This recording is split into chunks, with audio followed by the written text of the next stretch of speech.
I deal with the consequences. I deal with what happens when any of you out there don't deal with your stuff. You talk to you might talk to somebody like me. And then we got to try to unpack and try to figure out and determine how we got here. Why did this happen? How can we grow and move beyond this? Not simply waiting and pushing and pushing and pushing until it gets to the point of being unbearable. Then I break down. Then I finally go get help. But that's what I see so many people do is we wait and we wait and we push everything to the side, hoping it's just going to disappear one day. But it doesn't work. It doesn't work. I deal with this, man. It doesn't happen.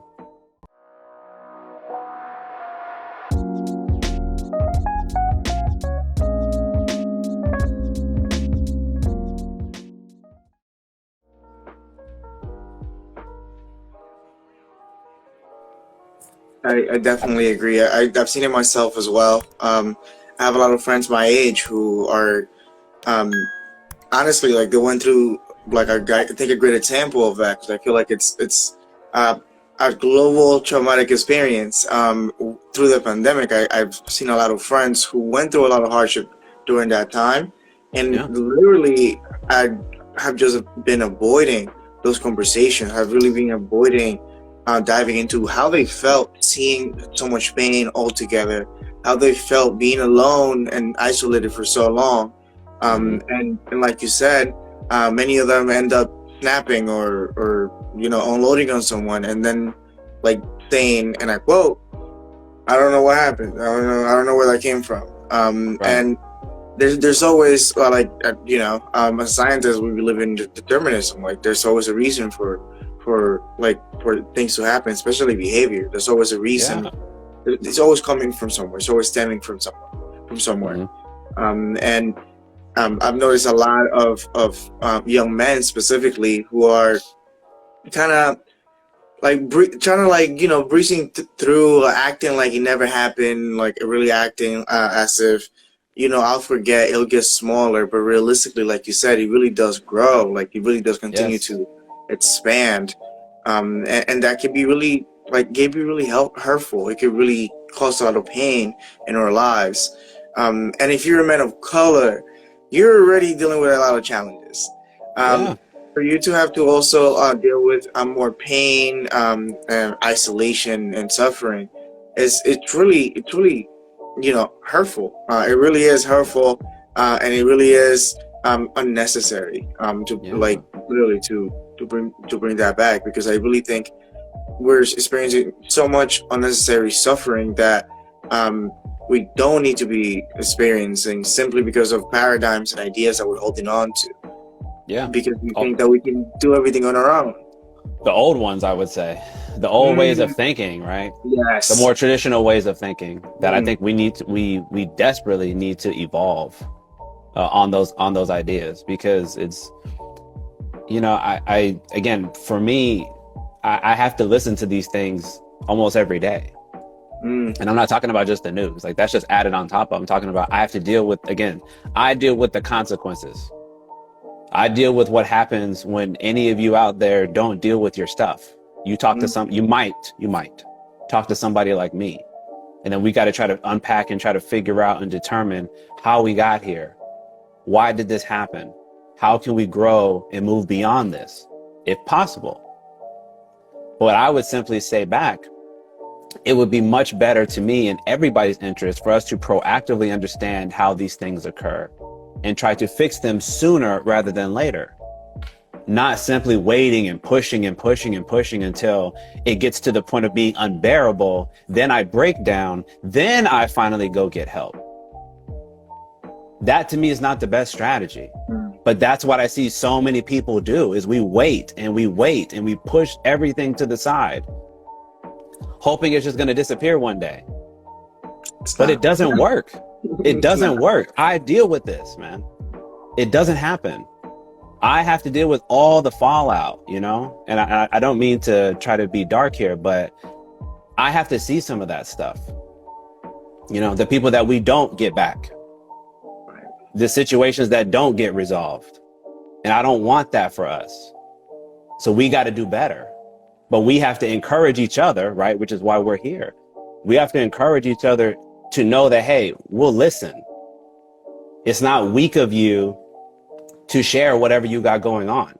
You might have to change your circle because maybe you got some homeboys around you that, you know, they're truly not helping you to express yourself. They're maybe clowning you, making you feel bad, minimizing it, downplaying it, whatever. I'm not supporting that. I'm talking about put real people around you. Start with your family, start with loved ones, but people who would genuinely let you express and state whatever it is that you're feeling and whatever you got going on, because that's going to be something that is sustainable for your lifetime. You know, I don't want us with this idea that we just need to keep pushing forward and pushing forward. That's how we got here. Mm-hmm. I don't know if you want to add anything to that. No, I love that. I'm glad that you brought up the point of the circle around you. I think that a lot of the time, like when you're having those conversations on opening up, you hear a lot of, I don't have anyone to open up to, or like anytime I try, I get this result or I get this result. I'm glad that you brought up that point about, hey, like let's be a little more intentional about people around you.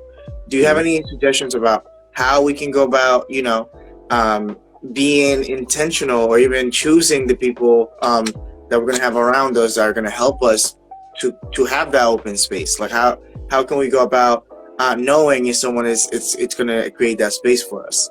Sure. No, absolutely. I'm going to give a feedback tip, and then I'm going to go back to my story because I think that this is applicable to your question. Perfect. So the first thing I always say when you're trying to build a support system is you always want to start small. You know, you want to start with things that if you share it and it's not received well, the consequences aren't as grave. They're not as high, right? So if I share something small with you, maybe it's just some small facts about myself because we're just getting to know each other. The risk versus reward, it's not going to be as risky for me because if you don't stay in my life, I didn't share that much information with you. So it's okay. It's annoying, but it's okay. But when I start sharing deep things with somebody, the reason why I want to know how to evaluate people in that way is because let's say, for example, I don't know how to do that.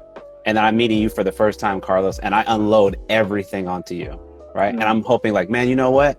He sat there and listened to me for 3 hours. So he's totally going to be my best friend now because he sat there. And then the next day I'm trying to hang out with him, and you're like, nah, I'm good. Now I feel really hurt because I'm like, man, I just shared so much deep personal stuff with you. Why are you abandoning me right now? Right?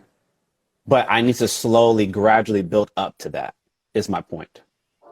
Whether it's a friend, a family member, a colleague, whoever it is that you feel like you can invest in, you start small and you slowly build up to the more deeper rooted things that maybe you don't share with anybody. Same process I do in therapy. Okay. Now back to my example, why you have to have those conversations. So back to my example for those that had maybe not heard the beginning part. So I have a young client, 17-year-old male, and we're trying to navigate some difficult conversations with the parents.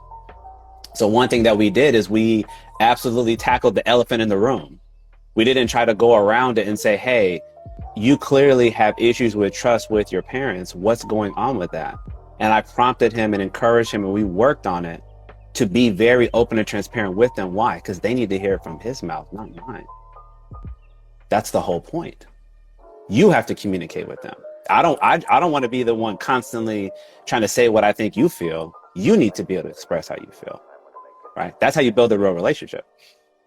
But what we did is we went back to the heart of some of those issues that this young man had for his parents, that he felt like he didn't have the security that he wanted.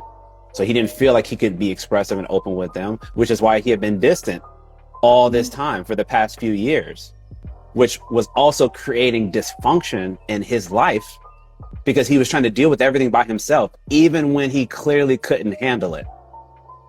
Even when he was clearly to a point where he didn't even know if he wanted to be here anymore.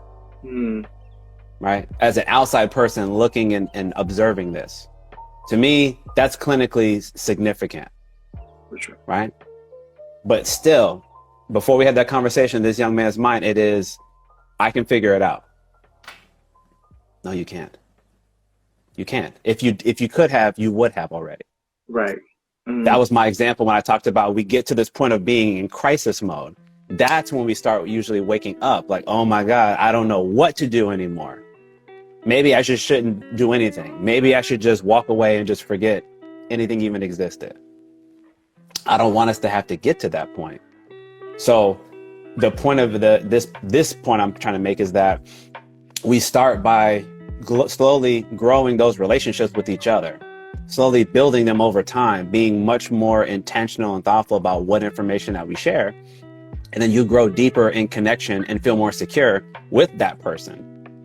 Then you feel like you can tell them bigger things, and you still want their feedback because they've been supportive for you the whole time. And you're like, yes, I need that.